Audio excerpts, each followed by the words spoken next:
Alors, aujourd'hui, ce qu'on va faire, c'est que je vais vous montrer ce que j'ai fait pour les 4 petites bébêtes qui sont ici, donc les 4 poules qu'on a dans notre poulailler. Donc on a un petit enclos qui est à côté, justement, de poulailler, avec une zone couverte et une zone dortoir et pont bas.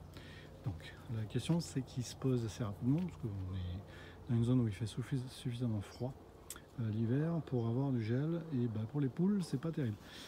Les poules tiennent très bien le froid, enfin jusqu'à une certaine limite, mais par contre ce qu'elles n'aiment pas, c'est elles ont besoin d'avoir un accès à l'eau. Donc l'abreuvoir qui est ici doit être maintenu disponible, sauf que pour être en détail, elles doivent pouvoir taper là-dedans.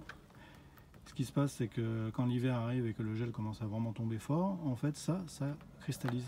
Et du coup elles ne peuvent plus s'abreuver, ce qui fait que les poules commencent à être en problème, quoi.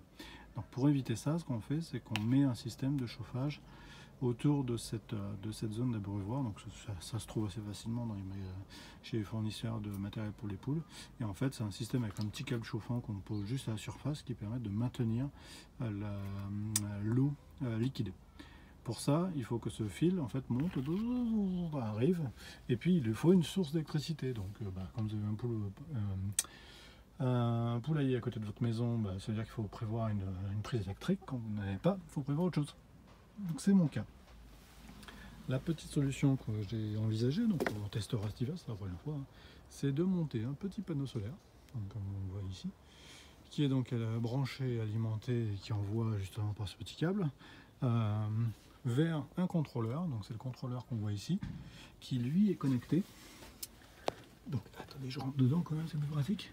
Donc qui lui est connecté, donc on voit l'arrivée, ça c'est l'arrivée, ce câble là correspond à l'arrivée pour le panneau solaire, et ensuite lui il alimente au niveau de cette partie prise, et là on voit qu'on a la partie batterie, donc une batterie tout simplement connectée ici pareil. Et je me suis servi de la partie haute du dortoir pour créer une espèce de plateau, donc comme un plancher avec 2 lattes et puis ensuite un ensemble de caillebotis qui ont été reliés entre eux, sur lequel j'ai mis un bout de carton, un isolant au cas où quoi que ce soit fuit ou je ne sais quoi se passe, pour pas que ça pose problème et que les poules reçoivent quoi que ce soit. Et puis au-dessus, c'est une batterie que j'ai récupérée donc, chez un garagiste.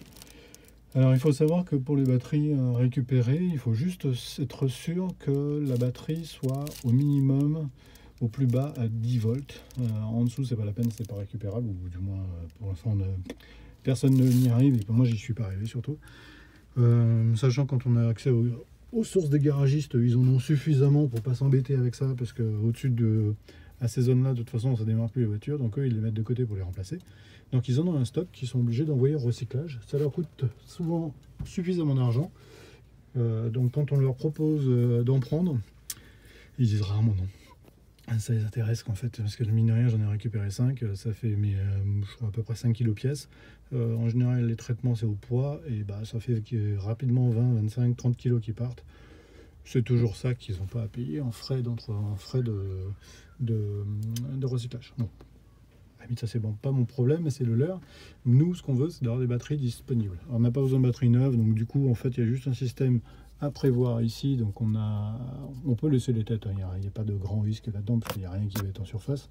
Donc là, c'est du câble électrique que j'ai tourné pour entourer la tête de chaque batterie, donc le pôle positif, le pôle négatif. Puis ensuite, ici, j'ai fait tout un système où c'est simplement relié avec en fait, le câble électrique qui est dénudé de ce côté-là.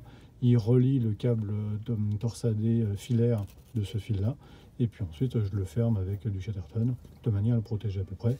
Et puis là, je l'ai verrouillé avec un Serflex, donc un plastique, là, pour ne pas que ça bouge. Donc, ce qui fait que je peux le prendre par la poignée et le balader si j'en ai besoin. Parce qu'il faut toujours prévoir que la charge avec le panneau solaire peut-être ne suffira pas, suivant les grosses périodes froides, donc grosses consommation, à tenir la batterie. Donc c'est-à-dire que la batterie va se vider, elle ne sera pas chargée durant la journée, donc au bout d'un moment, en fait, elle va devenir vide.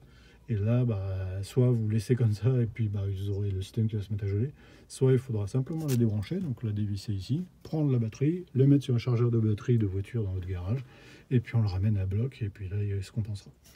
On voit déjà, pourtant, si on regarde ici, on est relativement couvert, on est au mois de novembre, Donc on ne peut pas dire que ce soit la journée la plus ensoleillée de la Terre, mais par contre ça charge. Donc là on a justement le petit panneau là, veut dire qu'il reçoit bien de l'énergie du panneau solaire, qu'il envoie justement à la batterie, et en fait si on avait quelque chose de connecté, en fait ça serait en consommation. Ce qui parle de connecté, c'est ça, c'est-à-dire que le filament, le fil de chauffe qu'il faudra acheter sera simplement à plugger ici.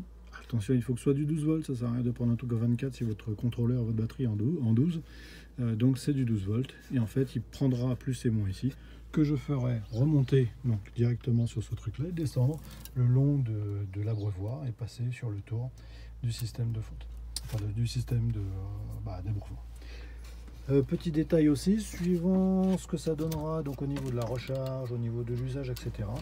On peut très bien imaginer soit en prenant une batterie plus grosse, parce que là j'en ai pris une à peu près de cette taille-là. Ça va qu'en termes de voiture, ça c'est ce qui équipe la voiture une taille d'une Golf, quoi. Donc c'est assez courant comme type de batterie. Par contre, quand on commence à taper du gros 4x4 de la mort ou du SUV qui tape bien, la batterie est doublée. Donc du coup, en fait, vous avez un double de stock. Et globalement, on le voit parce que la longueur de batterie ou l'épaisseur est beaucoup plus grosse. Donc ça veut dire en fait doubler en termes de stockage, donc du coup capacité de pouvoir envoyer. Attention, il faut quand même que ce soit du 12 volts, c'est pas la peine de prendre des batteries de camion de 24, c'est du 24 volts, c'est pas du 12. Donc du coup, il faudra les panneaux 24 volts et les parents en 12 volts. Donc les contrôleurs aussi doivent être équipés en conséquence. Moi, je suis tout en 12 volts, donc on verra. Donc ce que je voulais dire, c'est que si ça fonctionne bien, on pourrait très bien imaginer un deuxième système électrique, donc toujours dupliqué depuis là, donc depuis la sortie, qui en même temps qu'envoyé pour charger l'eau, en fait enverrait pour un petit fil de chauffe qu'on peut disperser en fait dans la zone ici, donc dans la zone de couchage, de manière à ce que vos poules en fait aient un minimum de chaleur durant les nuits froides. Donc ça après c'est un add-on, on va dire. Pour l'instant c'est pas prévu, je veux déjà commencer avec ça, donc il faut que j'achète maintenant un fil de chauffe. Mais au moins le système électrique est monté et on voit bien que ça fonctionne. Donc c'est plutôt une bonne nouvelle. Voilà, donc ça prend pas beaucoup de temps en termes de budget. Je crois que là, de mémoire, je l'ai payé une vingtaine ou une trentaine d'euros sur Amazon, ce panneau-là. Donc c'est un petit panneau, hein, c'est un 30 watts. Donc c'est relativement faible. Il faut savoir que les gros panneaux à 1 mètre montent aujourd'hui jusqu'à 200 watts de puissance. Donc là, on imagine qu'on a 10 fois moins. Donc c'est sûr que on va pas charger une baraque avec ça, quoi, mais ça suffit largement pour ce type d'usage. Donc on disait à peu près 20-30 euros pour ça. Le câble, bon, c'est du câble que j'ai des récup, donc ça compte pas. 2 systèmes de fixation, donc pareil, c'est de la récup, donc je compte pas non plus. Et puis après le contrôleur, en fait, ça vaut à peu près une dizaine d'euros, 10-15 euros suivant le volume qu'on prend. Et la batterie, pareil, c'est de la récup, donc là j'en parle pas. Et puis les morceaux de câble que j'ai mis de partout, c'est de la récup dans le cadre de rénovation de baraque. Donc c'est pas un gros budget, donc allez, à la louche. Pour une cinquantaine d'euros, en tout cas tout le système est équipé. La seule chose, c'est que le fil de chauffe, lui, par contre, il est particulier dans le sens où c'est quelque chose qui est spécifique pour cet animal-là, enfin pour les poules en l'occurrence. Donc du coup, ça, j'en ai pas trouvé à moins d'une vingtaine d'euros. Et puis après, il faut compter les frais de port, etc. Mais peut-être que ça peut se fabriquer. Pour l'instant, moi, j'ai pas vu ça et je pense que je vais le prendre direct. Voilà. Bonne journée à vous.